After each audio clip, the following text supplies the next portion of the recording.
O Senhor esteja convosco. Ele está no meio de nós. Proclamação do Evangelho de Jesus Cristo segundo João. Naquele tempo, Jesus foi para o outro lado do mar da Galileia, também chamado de Tiberíades. Uma grande multidão o seguia, porque via os sinais que ele operava a favor dos doentes. Jesus subiu ao monte e sentou-se aí com os seus discípulos. Estava próxima a Páscoa, a festa dos judeus. Levantando os olhos e vendo que uma grande multidão estava vindo ao seu encontro, Jesus disse a Filipe: Onde vamos comprar pão para que eles possam comer? Disse isso para pô-lo à prova, pois ele mesmo sabia muito bem o que ia fazer. Filipe respondeu: Nem 200 moedas de prata bastariam para dar um pedaço de pão a cada um. Um dos discípulos, André, o irmão de Simão Pedro, disse: Está aqui um menino, com 5 pães de cevada e 2 peixes. Mas o que é isso para tanta gente? Jesus disse: Fazei sentar as pessoas. Havia muita relva naquele lugar, e lá se sentaram aproximadamente 5.000 homens. Jesus tomou os pães, deu graças e distribuiu-os aos que estavam sentados, tanto quanto queriam. E fez o mesmo com os peixes. Quando todos ficaram satisfeitos, Jesus disse aos discípulos: Recolhei os pedaços que sobraram, para que nada se perca. Recolheram os pedaços e encheram 12 cestos, com as sobras dos 5 pães, deixados pelos que haviam comido. Vendo o sinal que Jesus tinha realizado, aqueles homens exclamavam: Este é verdadeiramente o profeta, aquele que deve vir ao mundo. Mas quando notou que estavam querendo levá-lo para proclamá-lo rei, Jesus retirou-se de novo, sozinho, para o monte. Palavra da salvação.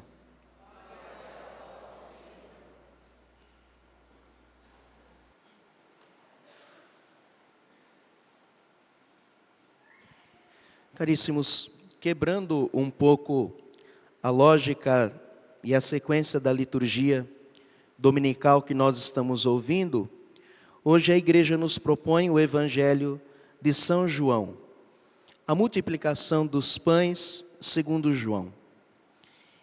E este sinal de nosso Senhor Jesus, ele significa muitas coisas bem para além daquilo que nós estamos vendo. É um sinal que Jesus faz em preparação da sua entrega na cruz. Parece que não, mas é isso. E João nos dá a dica. Antes de dizer o milagre que Jesus vai fazer, João coloca: estava próxima a Páscoa, a festa dos judeus. Naquela ceia pascal que Jesus vai celebrar com seus apóstolos, ele institui o sacramento da Eucaristia. E não é à toa que os gestos de Jesus ao multiplicar os pães são os mesmos gestos da última ceia. São as mesmas palavras. Tomou o pão, deu graças e o deu aos discípulos. É a narração da Eucaristia. Portanto, este sinal que nosso Senhor Jesus faz é um sinal do que Ele vai fazer na dimensão sacramental, do seu corpo e do seu sangue. Mas, olhando para a primeira leitura, nós descobrimos e percebemos que Jesus não foi o primeiro a multiplicar pães. Também o profeta Elias fez este milagre. Mas é claro que a proporção que Jesus fez é muito superior ao que Elias fez. Elias multiplicou o pão para 100 pessoas, Nosso Senhor para quase 5.000, mais com certeza, porque só se estavam contando aqui os homens. Mas esta relação que a igreja coloca é justamente para mostrar aquilo que o povo vai aclamar lá no final do Evangelho. É o profeta que deveria vir. Porque a Sagrada Escritura profetizou que antes do dia glorioso do Senhor, o profeta Elias seria enviado novamente. Nosso Senhor faz um milagre semelhante e maior do que o de Elias, para dizer justamente que este tempo chegou. Jesus está completando, realizando a Sagrada Escritura. E ele mostra que de fato ele é aquele que deveria vir. Mas o Evangelho também mostra um detalhe que muitas vezes nós não damos conta. Apesar deste povo ter reconhecido de certa maneira que Jesus era profeta, veja, profeta, e terem tentado assim, Jesus percebe que vão querer proclamá-lo rei, e estas coisas para nós parecem ser coisas muito boas, porém, estas coisas ao mesmo tempo mostram que eles não estão entendendo nada. Eles ainda não perceberam quem é Jesus. Eles ainda não perceberam o que é que Jesus realmente veio fazer. E embora tenha uma multidão de pessoas que estão indo atrás de Jesus, essas pessoas estão buscando Jesus, mas não estão buscando Jesus pelos motivos que deveriam buscar Jesus. E o evangelista diz, versículo 2, uma grande multidão seguia. Por quê? Porque via os sinais que ele operava.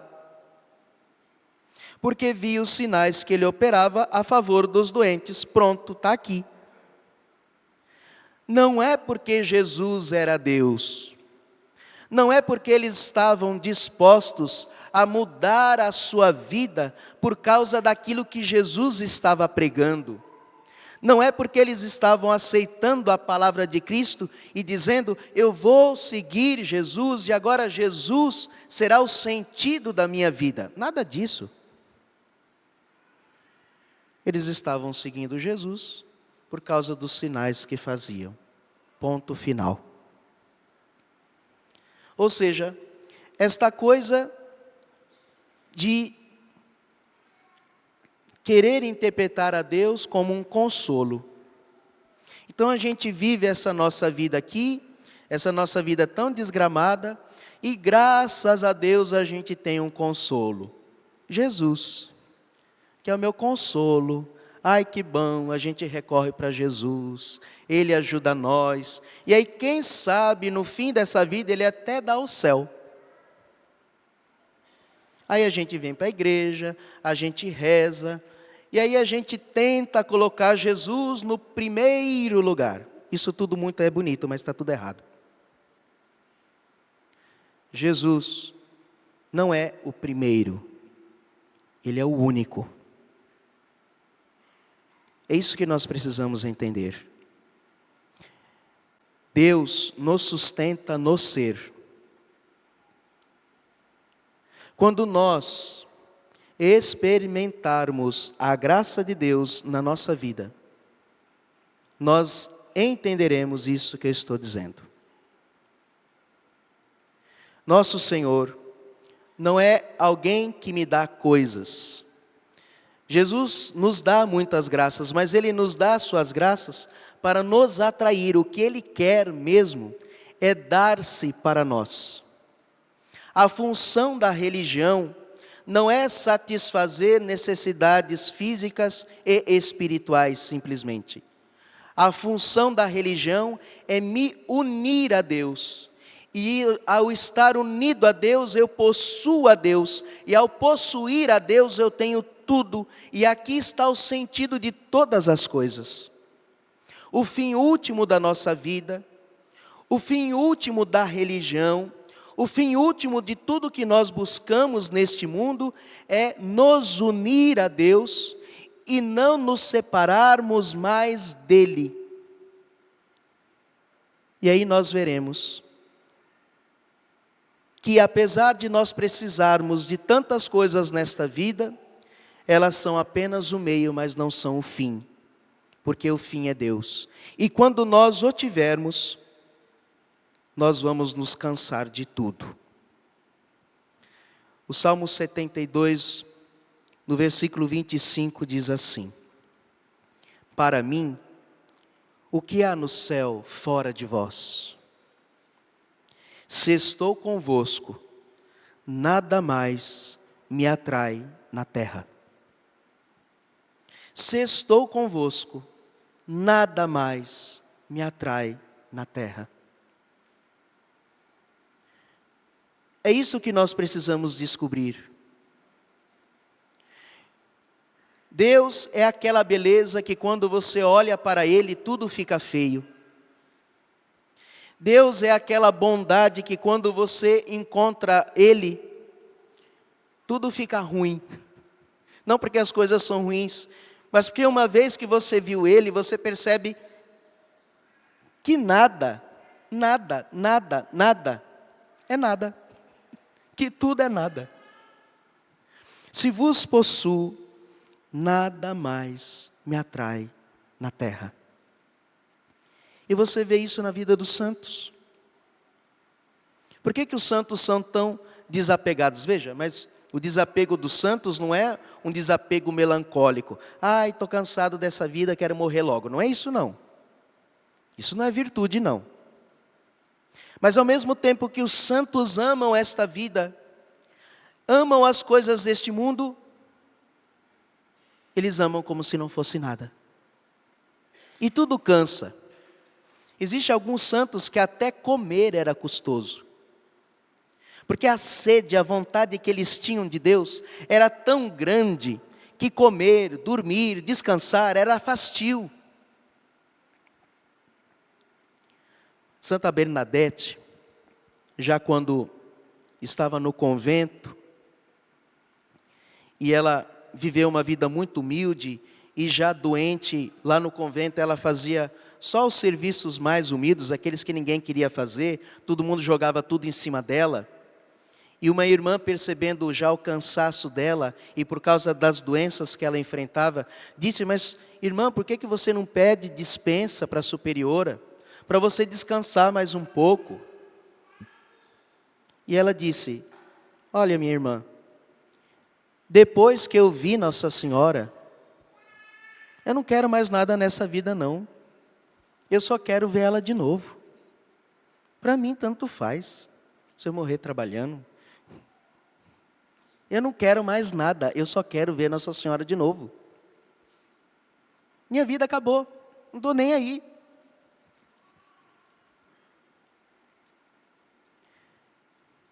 O que eu quero dizer com isso, meus irmãos?